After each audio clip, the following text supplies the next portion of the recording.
8월 22일에 윤석열 대통령 국정 지지도 여론조사 결과가 나왔습니다. 이번에 조금 올랐다고 하죠. 윤석열 대통령의 국정 지지도라고 하는 것이 몇 퍼센트다, 20 몇 퍼센트다, 이렇게 이야기를 하는데 그 숫자가 과연 의미가 있는가 싶기도 합니다. 우리 헌정사를 존중하는 대한민국을 지키고자 하는 국민의 입장에서 윤석열 대통령이 하고 있는 일이 도대체 뭐냐. 지금 지지율이 1.8%포인트 올랐다. 그것도 리얼미터 조사인데 그게 과연 의미가 있느냐. 이런 생각을 하고 있는 겁니다. 그런데 이게 올랐다. 무슨 수를 썼는지, 얼만큼 사람들에게 여론조사 지지율이 오르게 해달라고 쫓아다녔는지 알 수 없는데 아무튼 올랐다고 용궁에서는 희희낙낙하고 있다고 합니다. 여론조사 뉴스부터 보기로 하죠. 이게 8월 16일에서 19일 사이에 조사한 것이고 리얼미터가 조사한 겁니다. 이번에 신문마다 하는 소리가 긍정평가가 늘었다. 리얼미터 조사에서 지난번에 29.3%였는데 이번에 30.4%로 1.8%포인트 늘었다. 이것만 대고 이야기를 합니다. 그런데 부정평가는 어떤가? 당연히 부정평가도 줄었겠죠. 지난번에 이 똑같은 리얼미터에서 67.2% 부정평가. 이러고도 대통령 낯이 섭니까? 이거 말이 되겠습니까? 그게 이제 1.4%포인트 줄어들어서 65.8% 못한다. 잘못하고 있다. 이런 부정평가가 나온 겁니다. 그러면은 1.8%가 긍정평가가 늘었고 부정평가가 1.4% 줄었으니까 0.4%포인트는 긍정도 부정도 아니었던 곳에서 들어왔다. 이렇게 볼 수 있겠죠. 이제 그것을 대단한 성과로 지금 자랑하고 뽐내는 것이 용궁입니다. 윤석열 국정 지지도 긍정평가가 그러면은 어디에서 줄고 어디에서 늘었는가 한번 봅시다. 보수층에서 3.2%포인트 줄었습니다. 보수가 빠져나갔다. 그런데 중도층에서 3.9%포인트 늘었다. 이걸 아주 윤석열 대통령은 좋아하고 있다고 하지 않습니까? 그러니까 보수가 나가고 중도가 들어왔다. 이러면 이제 교체를 한 것이죠. 세력 교체를 한 건데 중도층이라는 것은 우리가 보통 논리적이고 객관적이고 해서 중도가 아니고 만일 윤석열 팬이 아니다. 윤빠가 아니다.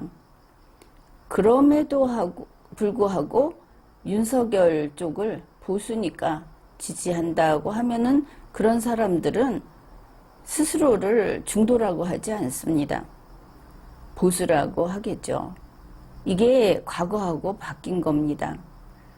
지금 중도를 파는 사람들은 다 어디냐? 최소한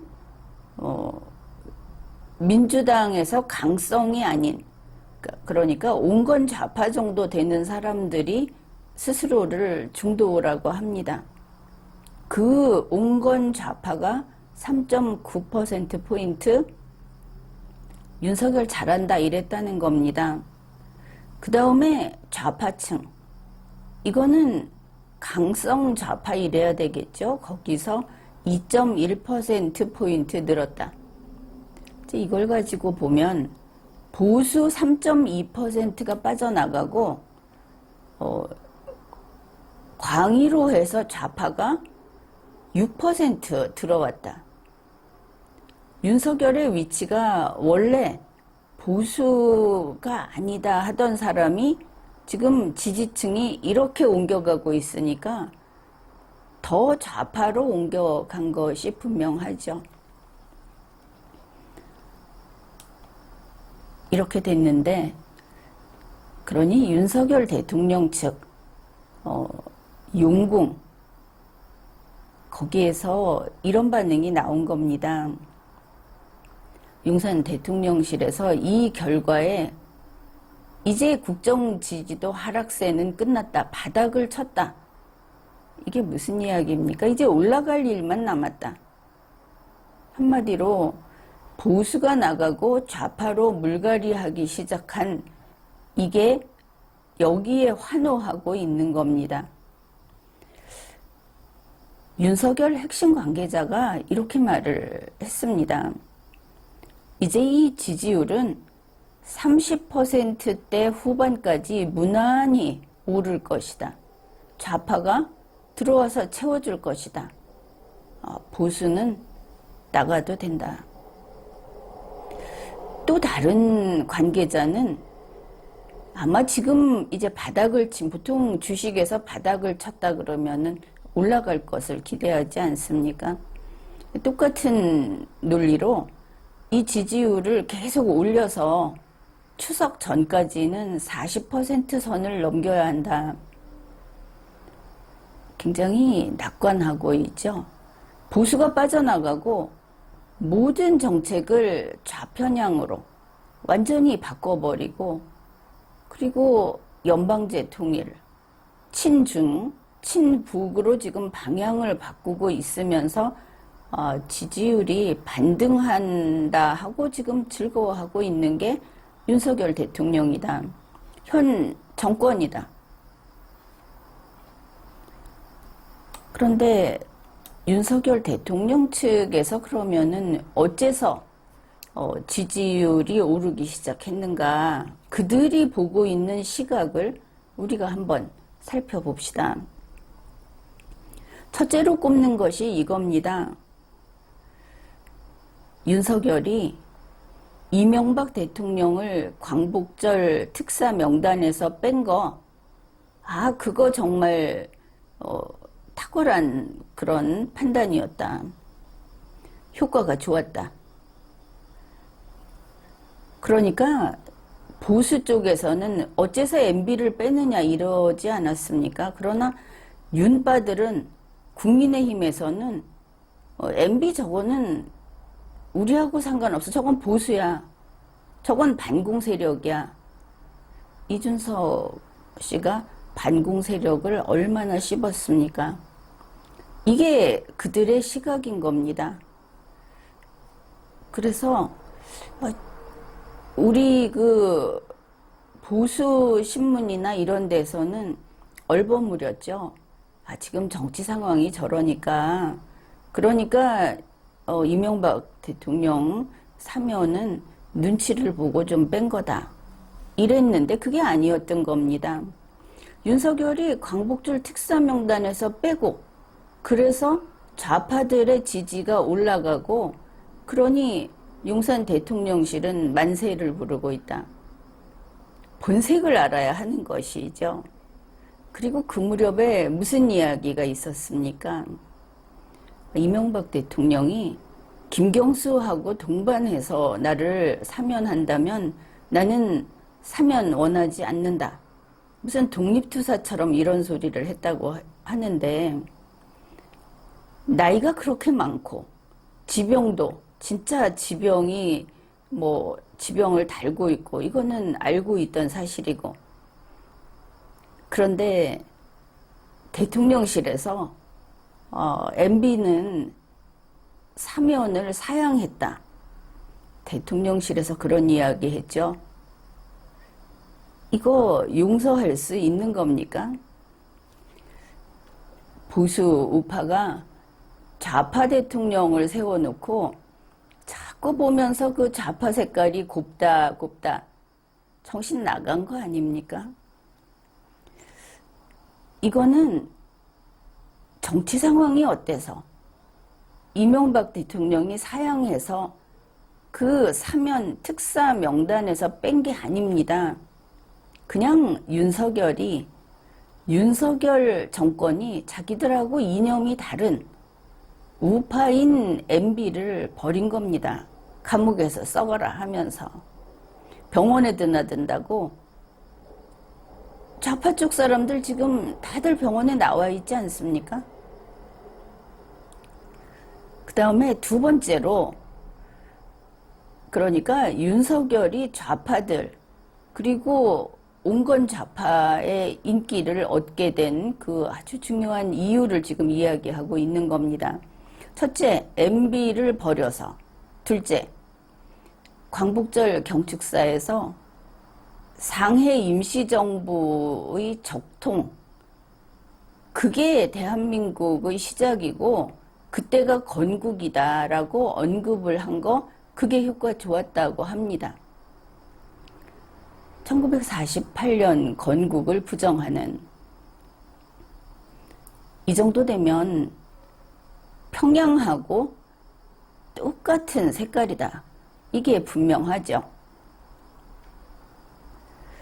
평양보다 앞선 남로당하고 똑같은 색깔이고, 근래에는 문재인 대통령 그쪽하고 똑같은 색깔이다, 이렇게 보면 되겠습니다. 지금까지 민주당 계통의 이 좌파 쪽에서는 모두 1948년 대한민국 건국을 부정했는데, 이번 광복절 경축사에서 윤석열이 48년 건국을 부정했다. 그것은 둘째치고 자기들이 과연 잘했다, 그러니 지지율이 반등하지, 이런 소리를 하고 있는 것이죠. 확실히 윤석열은 우파를 버리고 우파 속에 우물거리면서 있던 그 태도를 바꾸고 8월 15일 아무튼 7월 말 그때부터 좌파 이념을 강하게 드러내고 있습니다. 세 번째로 꼽는 것이 문재인 사저, 울타리에서 300m 엄청난 그 넓은 범위를 다 경호하는, 그렇게 상황으로 모시는, 그게 효과가 있었다. 그리고 보면은 윤석열이 살고 있는 아크로비스타 동네를 몽땅 경호하고 있죠. 여기는 왕궁이다 이러면서 퇴임한 이제 민간인인 문재인 씨, 그 개인집이 있는 그 동네를 몽땅 또 경호하고 있습니다. 왕궁인 것이죠. 이거 이렇게 둘 일이 아닌 겁니다. 어떻든 300m, 울타리로부터 300m를 그러면은 그 문재인 사저에다가 300m만큼을 더 큰 원을 그린다고 이렇게 봤을 때 윤석열의 아크로비스타보다 더 특권을 보장해주고 있다, 이렇게 보입니다. 그뿐 아니라 윤석열은 문재인을 성가시게 하는 아스팔트 보수들을 엄벌에 처했습니다. 지금 뭐 앞으로 봐야 하겠지만 아주 무섭게 잡아들이고 있죠. 또 다른 것들도 그냥 예를 든다면은 부정선거로 다툰다든지 뭐 여러 가지 소위 아스팔트 보수들이 그 이슈로 내놨던 것들이 문재인 정권 또 좌파들하고 충돌하는 것들이 그거 투성이죠. 이제 그들을 하나하나 다 잡아낼 것이다.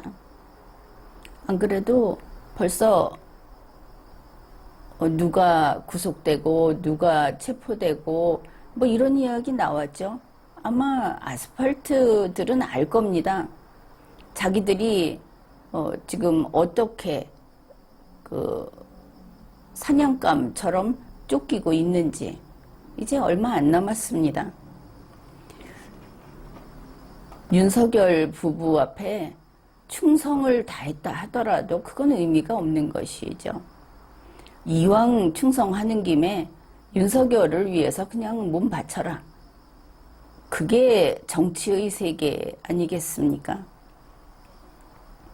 결국 윤석열이 온건 좌파 그리고 강성 좌파로 턴한 그것이 지지율 반등에 주요했다. 이런 이야기인 겁니다. 그렇다면 여기에서 우리가 알 수 있는 것이 이제 윤석열은 보수의 지지가 필요 없다. 그렇죠?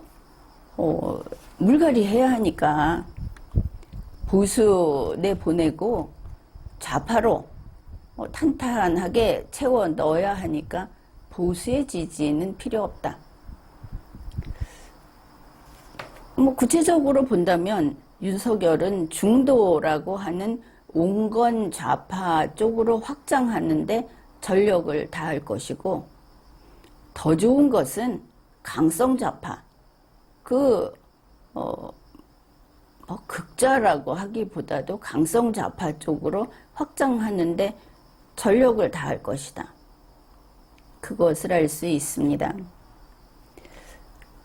이런 이야기도 했습니다. 대구 경북하고 60대 이상은 윤석열 지지율이 급속하게 떨어져 나가니까 그냥 알아서 경기를 하면서 앞장서서 지지를 했다. 그런 것들이다.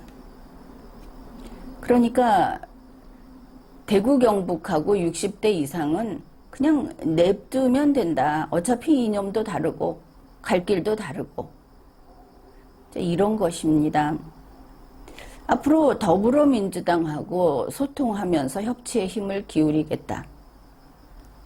이게 앞으로 윤석열 대통령 그리고 현 정권의 방향입니다. 뻔히 보이는 것이죠. 말로는 지지율 그거에 일희일비 안 한다. 일희할 일은 없었는데 슬플 일만 계속 있었죠. 지금 보니까 어떻습니까? 지지율 뭐 1.8%포인트 올랐다고 하니까 쾌재를 부르지 않습니까? 보수 저것들 다 내다 버려. 이제 추석까지 쭉 올라간다 이러면서 얼마나 애간장을 태웠겠습니까? 지지율 떨어질 때. 그런데 여기에 대구, 경북 그리고 60대 이상이 또 그 손이 발휘되도록 쫓아다니면서 그 지지율 올리려고 애들 썼죠.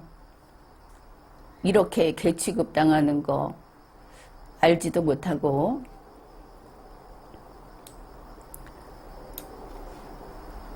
지금 현재 윤석열 대통령은 자타가 공인하는 좌파로 됐습니다.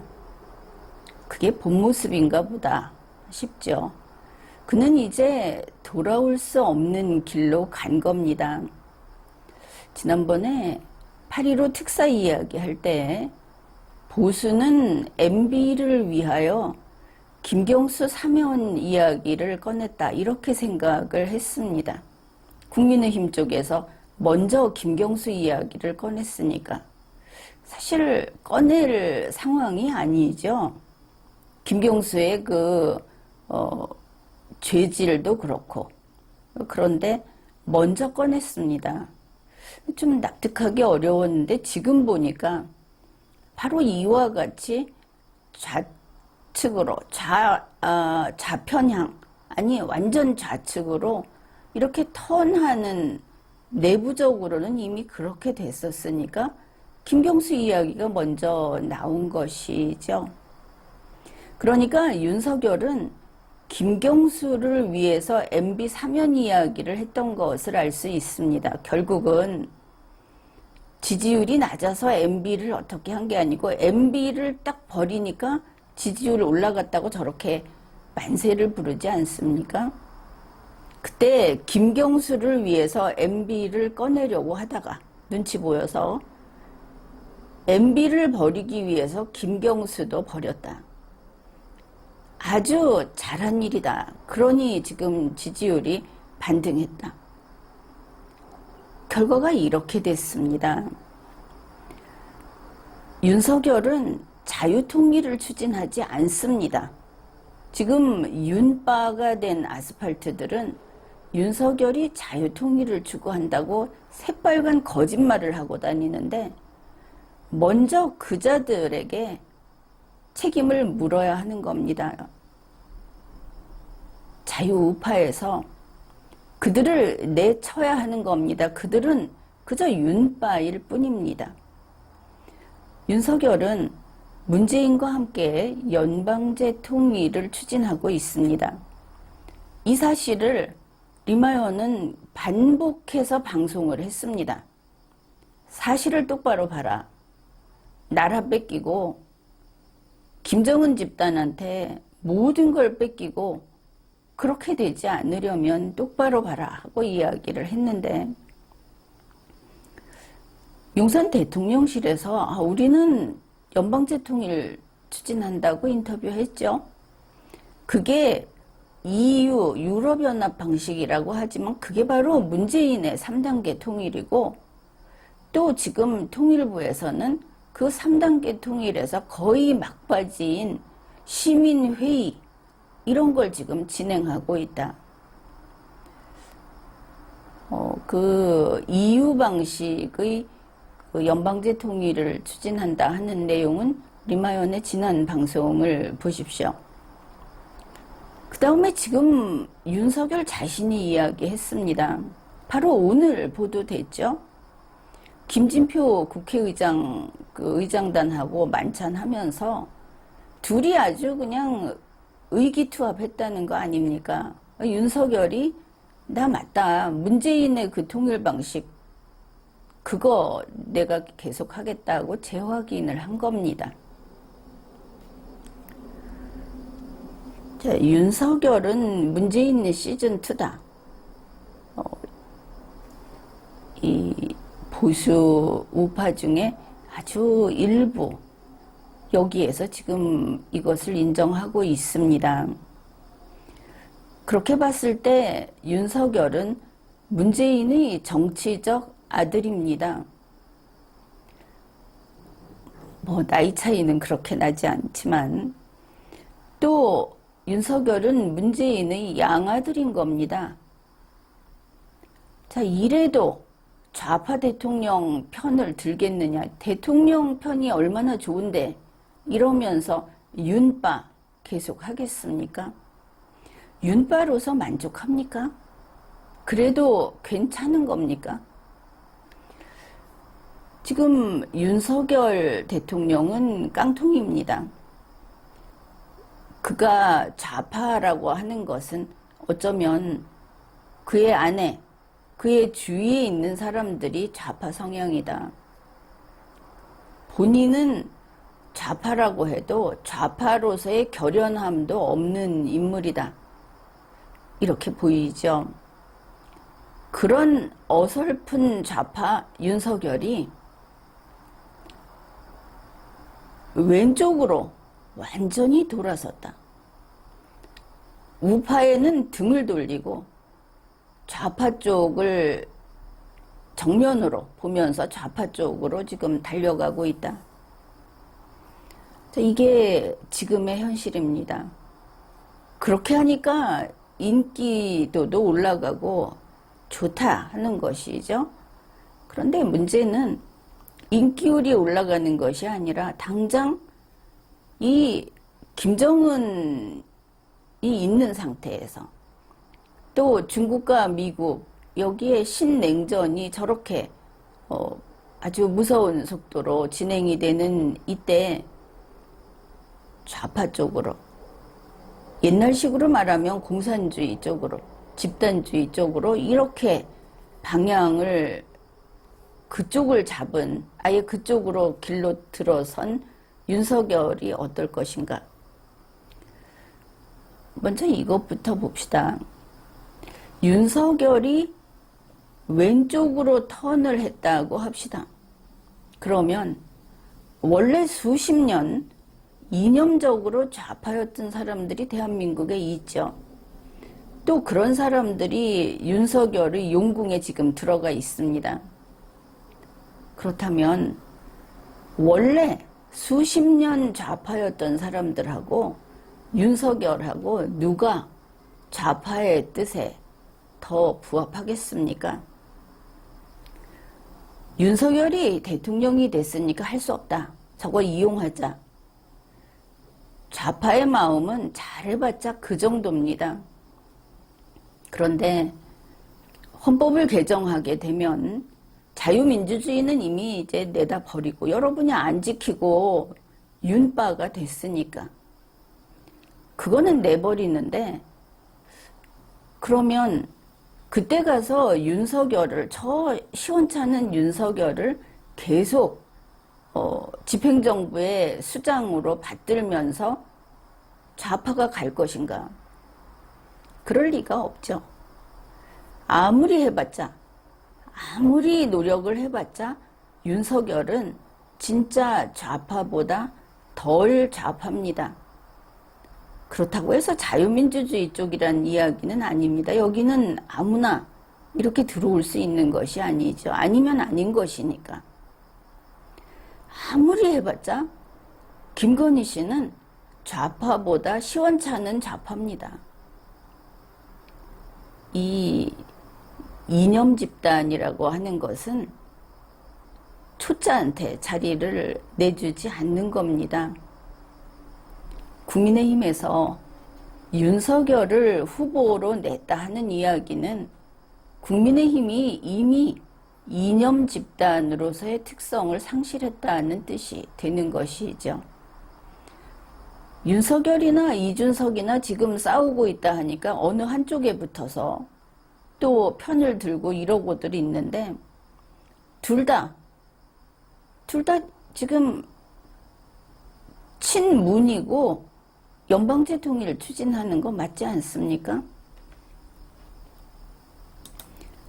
만일 이준석이 힘이 있다면, 이준석이 어떤 결정을 하고 리드할 수 있는 자리에 있다면 윤석열과 똑같은 길을 간다. 그래서 리마연에서는 민주당도 안 되고 국민의힘도 안 되고 이제 국민이 새로운 정치 조직이 나서야 한다. 정치인 카르텔, 기성 정치인들은 봐서 이길 듯한 쪽에 들러붙습니다. 돈도 갖다가 내고 거기 가서 붙어 있는 것이죠. 이왕 대통령이 됐으면 싫든 좋든 그쪽에 붙어 있습니다. 그게 이익이니까. 이게 정치인 카르텔의 속성이고, 지금 대한민국은 위기입니다. 그 사람들도 위기라고 말을 하면서 계속 실험을 하고 불장난을 하고 결국은 이 땅을 전쟁터로 만들지 않겠느냐. 좌파는 보수가 그렇게 만든다고 이야기하지만 지난 5년 이 땅이 전쟁터로 될 위기로 몰아넣은 것은 문재인 대통령이었고, 이제 다시 똑같은 일을 반복하는 것은 윤석열 대통령이다. 그래서 보수가 대한민국을 전쟁 위기에 처하게 하는 것이 아니고 이 썩어빠진 좌파들이 그렇게 하는 것이다. 이것을 알아야 하는 겁니다. 지금 주위를 둘러보면 정권을 뺏기고, 이제 쉬운 말로 합시다. 정권을 뺏기고, 그러니 정부에는 사람이 없죠. 전부 이 좌파 사상, 연방제 통일, 뭐 내각제, 하다못해 자유민주주의를 버리자, 시장경제 질서는 버리자. 어떻습니까? 한 2년, 아니 지난해에도 당장 그랬죠. 뭐 좀 배웠다는 사람들 앞에 나와서 이제 경제에서 성장을 이야기하는 것은 무식한 소리다. 성장은 없다. 막 이런 소리 하지 않았습니까? 그 바탕은 공산경제입니다. 이제 하도 그 소리를 들어서 성장을 이야기하는 것은 왠지 죄 짓는 것 같이 여겨질 정도로 지금 이렇게 돼버렸는데, 그래 5년간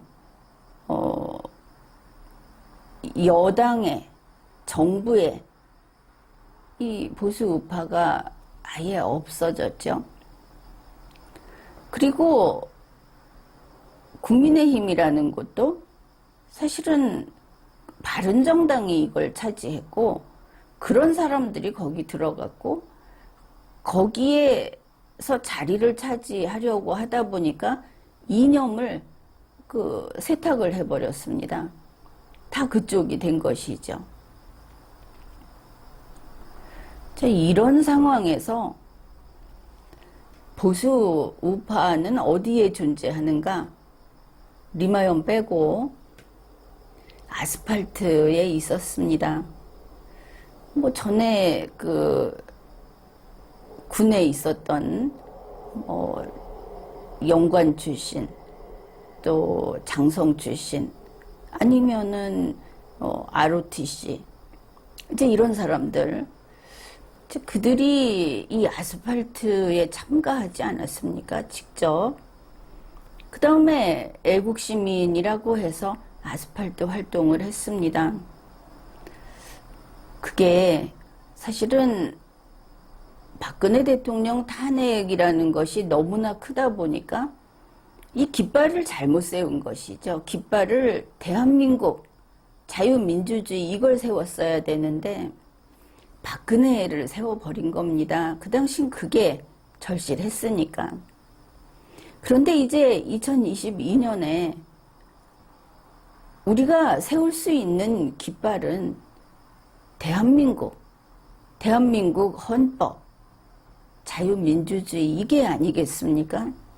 아직도 돌아오지 않고들 있죠. 아직도 박근혜 깃발, 또 다른 깃발, 심지어 이제는 윤석열 깃발도 들고 있습니다. 이 윤석열 깃발은 안 되는 것이죠. 본인이 아니라고 하지 않습니까? 이 윤석열 깃발은 하루빨리 버려야 합니다. 그런데 광화문 뭐 이제는 시위도 그렇게 자유스럽게 못한다고는 하지만 광화문 광장을 한번 들여다보면 이제 거기에 대한민국은 없습니다. 습관처럼 태극기와 성조기를 들고 나오지만 그들의 눈에는 5만 원짜리 지폐가 그려져 있는 것이죠. 물론 순수한 마음도 있겠지만 리더들이 다 그런 식으로 이익 집단화 했기 때문에 그들에게 순수하게 아무 이익도 없이, 그리고 좀 가서 등 비비면 밥도 나오고 용돈도 나올 수 있는 명색이 보수 출신 대통령이라고, 지금 뭐 본인은 아니라고 하지만 하는 그쪽에 대고 대한민국을 위해서 너는 그 자리에서 나와라 하는 소리를 할 수 있는 사람이 없는 겁니다. 이게 무슨 소리냐. 윤석열을 포함한 좌파가 있죠. 문재인 씨는 대통령 뭐 그냥 퇴임했다고 합시다. 퇴임하고 나서 퇴임 100일도 챙깁니다. 윤석열이 취임 100일을 챙깁니다. 서로 바톤 터치를 하는 것처럼 보이죠. 이렇게 큰 집단이 있고 보수도 다 여기 가서 붙어버렸습니다. 그러면 이 나라의 헌법을 자유민주주의로 나라를 건국하라고 했던 이 헌법을 완전히 이제 없애버리고, 그리고 사회민주주의도 좋지 않냐, 민주화, 이렇게 바꿀 때 누가 여기에 반대할 겁니까? 누가 이거 안 된다고 할 겁니까? 국민투표를 해서 3분의 2를 받는다, 과반수를 받는다, 이러면 헌법을 한번 봅시다.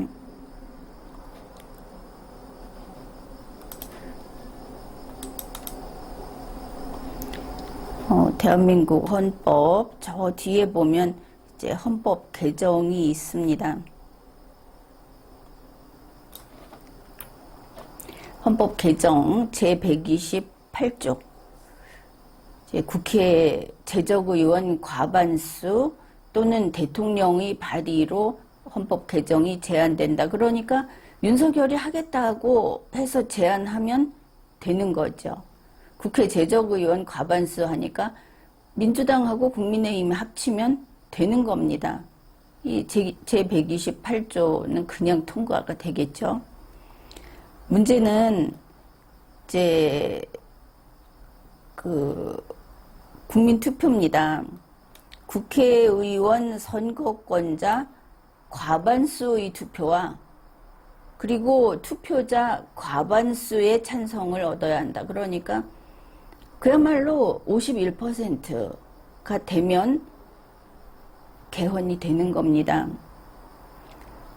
그러면 51%가 개헌하자, 저 연방제 통일로 가자, 혹은 내각제로 가자, 어찌됐든 자유민주주의가 아닌 지금의 헌법을 깨뜨리는 쪽으로 가자가 51명, 그 다음에 지금의 헌법을 지키자가 49명, 이제 이렇게 이야기를 했는데 49명이 지금 어디로 갔습니까? 아예 없는 것이죠.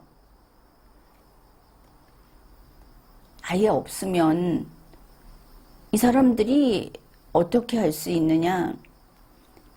그냥 과반수 투표하면 됩니다. 가령 100명 중에 51명, 51명이 투표를 하고 51명 중에 26명이 찬성을 하면 이 자유민주주의가 그냥 없어지는 겁니다. 대한민국을 지키고 대한민국 헌법을 지키자는 그 보수, 그 애국하는 국민은 지금 어디 있습니까? 문재인에게 가 있지는 않겠죠. 윤석열에게 가 있거나 이준석에게 가 있거나 아니면 또 다른 어떤 보수 단체, 그 단체가 이번에 우리는 입장을 이쪽으로 정했어 하는 거기 가 있거나, 이렇게 되면 헌법 개정이라는 것은 아주 손쉽게 되고 나라가 망합니다. 이쪽에서 어리석게 이 짓을 하면 김정은이가 입맛을 다시고 있겠죠. 미국이 그냥 안 둔다, 그런 이야기는 이제 과거가 됐습니다. 미국도 자기들 일이 급해서 대한민국이 이렇게 좌충우돌하고 있으면 거기에서 떨어져 나오는 거 주워갑니다. 그렇게 강하고 그렇게 부유한 미국도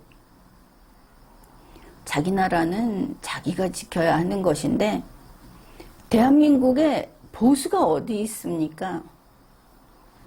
그래, 지금 60대, 70대가 윤빠가 돼서 이 짓을 하고 있는데 들려오는 이야기는 웬 경국지색이 있어서 그런다. 그런 이야기까지 들려옵니다. 그렇지는 않겠죠. 경력이 있고 그리고 적어도 애국심이 있는, 그리고 그 애국심이 결국 우리의 삶이 아니겠습니까? 그런 여러분이 그렇지는 않겠죠. 리마연이 지금 이거 하고 있으면, 이렇게 방송을 하면 방송 바로 차단됩니다. 누차 이야기했죠. 그래서 하루를 기다려서 혹은 2, 3일을 기다려서 올리면, 그러면 몇 명 봅니까? 그 시간에 애국단체, 무슨 보수단체 하는 데는 뭐 몇만 명씩 가서 보고 있죠. 그런데 보수는 없습니다. 헌법 개정 지금 한다고 하면 그 사람들은 자기들이 무엇을 해야 하는지도 모르고 그냥 그렇게 있다가 나라의 운명이 결정되는 것이죠. 원로들이라든지 60대, 70대, 80대, 지금까지 몇 년 전에 광화문에 나가서 박근혜 대통령을 지키겠다고 했던 그들은 그 손에 다시 태극기와 헌법을 쥐고 다시 돌아와야 하는 겁니다. 그렇게 될 것인가? 리마연이 있지 않습니까? 리마연은 누구하고 싸우든 이 나라를 지키고 헌법을 지키는 데 있어서는 정말 막강합니다. 그러나 국민투표를 할 때 투표권은 우리에게 51개의 투표권이 없습니다. 바로 여러분이 돌아와서 그 일을 해야 하는 것이죠. 이 국회의원 단임제 이거 하고 있는데 저게 뭐야? 저게 무슨 어디 빌딩을 하나 차지해서 또 무슨 재단을 설립해서 행사도 하고 뭐 세종문화회관 빌려갖고 뭐도 하고, 그게 아니면 저건 아무것도 아니야, 이렇게 속마음으로 그러는 분들 많이 있죠. 우리가 그럴 수 있었다면 윤석열이 대통령 되지 않습니다. 문재인이 대통령 되지 않습니다. 그리고 대한민국은 훨씬 앞으로 나갔을 겁니다. 동맹은 더 튼튼하고 대한민국의 자유는 세계에 귀감이 될 정도로 그렇게 자유가 무성했을 겁니다. 지금도 리마연은 할 일을 하고 있고, 리마연과 함께 이 길을 걸어가는 사람들은 자유민주주의를 지킨다. 그래서 이번에는 국회의원 단임제다. 자, 그러면 내일은 또 다른 것을 하고 또 다른 것을 하고 기필코 통치기관 리셋 개헌을 성사시키겠다. 이러고 있는 겁니다. 지금까지 보수라고 이야기하면서 이준석을 위해서 얼굴 붉힌 사람들, 윤석열을 위해서, 그래서 윤석열의 개노릇을 하고 있는 그런 여러분 중에 그런 사람들이 있습니다. 마지막으로 기회를 주겠습니다. 돌아오십시오. 그곳은 길이 아니고 윤석열은 이미 좌파로 그쪽으로 가겠다고 누누이 선포를 했습니다. 그렇지 않겠지. 여러분이 개구리에서 벗어나지 못하고 말렵니까? 이제 나이가 많이 든 윤석열 빠들 나라를 지키는데 전력을 다하십시오. 지금까지 리걸마인드 연구소였습니다.